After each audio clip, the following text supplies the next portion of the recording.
Alright, what's up guys? Welcome back, or welcome to a Marvel Rivals video. This is going to be the first one I've done, and I just was able to solo climb up to gold rank, so I wanted to give you just a few quick tips to hopefully help you also climb up to gold solo queue. So first off, if you don't mind hitting that subscribe button, really appreciate it, helps me out. And with that out of the way, let's jump into the video. So I am playing Punisher here. This is the last game I played where I actually ranked up to gold, so you know, realistic gameplay of, you know, how you can play and still get into gold. You know, I'm not saying I'm an amazing player or anything, but there are some strategic things that I do to increase my chances of winning.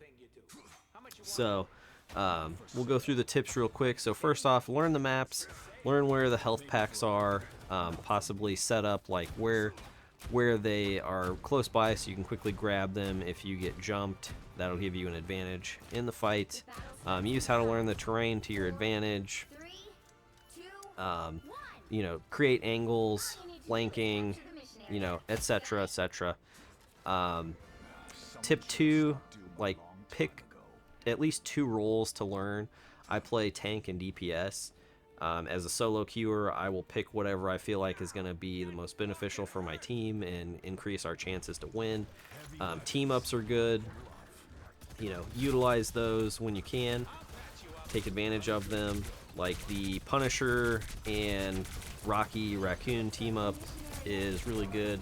That was why I picked the Punisher in this match. Second or third, you can always switch your character anytime you feel like it's going to be most beneficial to you. Just, you know, that kind of ties in with step 4 with your ult. You know, realize when you switch your character, you will lose your ult if it's above 50%.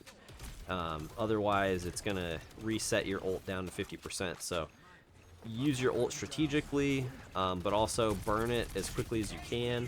Take advantage of it like it's the most impactful thing in the game. So you generate ult by dealing damage and healing. I don't think you generate it by taking damage. If you do, please let me know, because I don't believe you do, but clarify it for me in the comments, please. So you know, quickly as you generate your ult, like continue to do damage regardless of if they're out healing it. It doesn't matter, just keep doing damage to generate ult. And then use your ult as soon as you can. Even if you don't get like a great ult, use it in order to continue to generate it. At least that's what I find to be effective at this ranking. Because like I would rather use it and maybe not have a perfect one, and then quickly generate a second one. And then like I feel like the more ults that your team is able to successfully pull off, like even if it's not perfect, that's going to have a bigger influence on like the total match like outcome than just trying to save your ult for the perfect opportunity. Like let's say the enemy uses their ult 50% more than you, even if it's like 20% less effective than your ults, like I still feel like they're coming out ahead in the long run.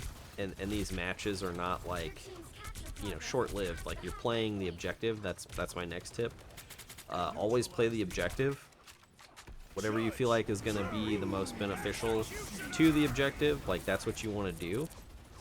Whether like, you know, staying alive and waiting for your team to regroup, or if a suicide kamikaze mission is going to be the most beneficial to your team, then like that's what you want to do. Don't worry about your KD ratio.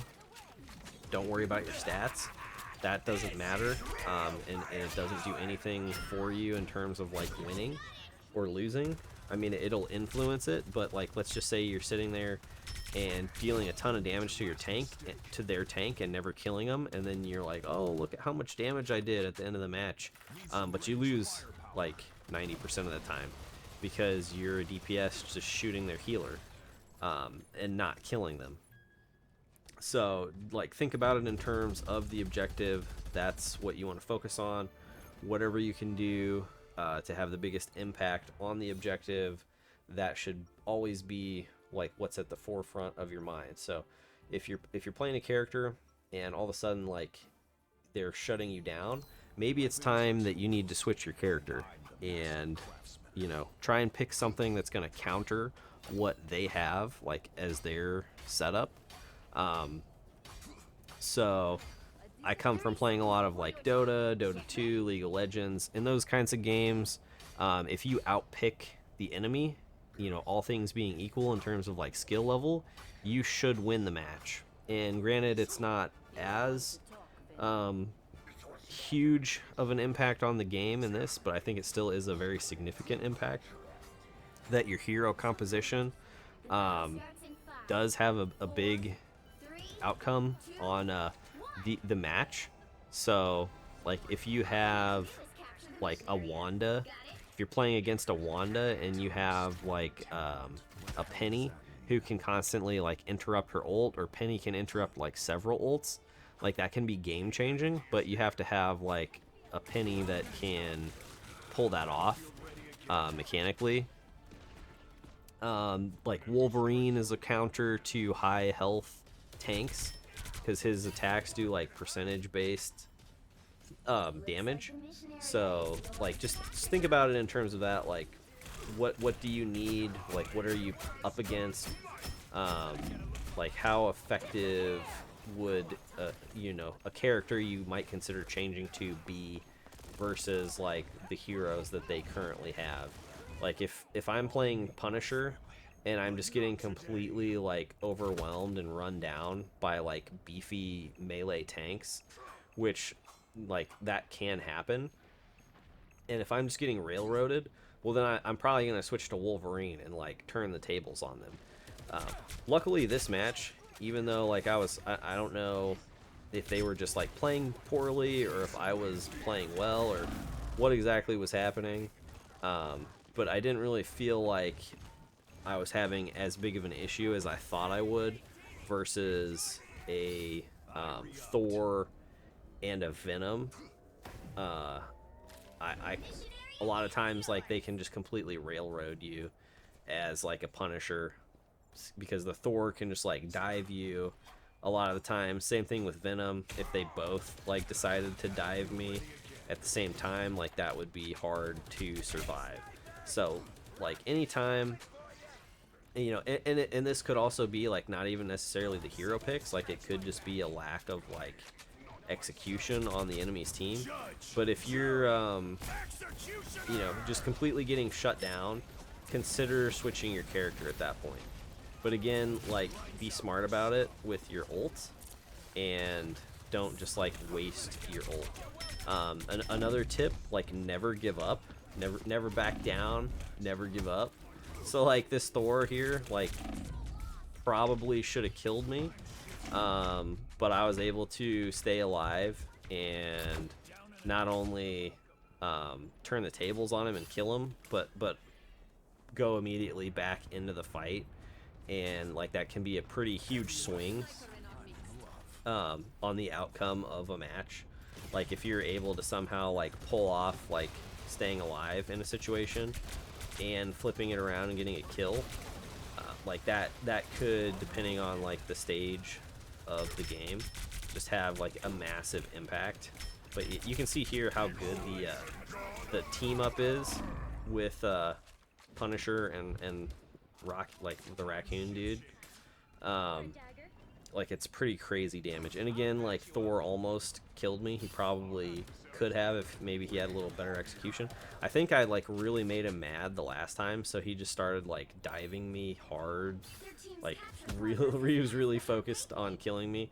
He finally like kills me at one point, but again, like he basically says screw the objective. Like I just like him killing me was more important than him playing the objective. So you'll see it here in a minute. He just like completely dives me here and like abandons his team with the Venom.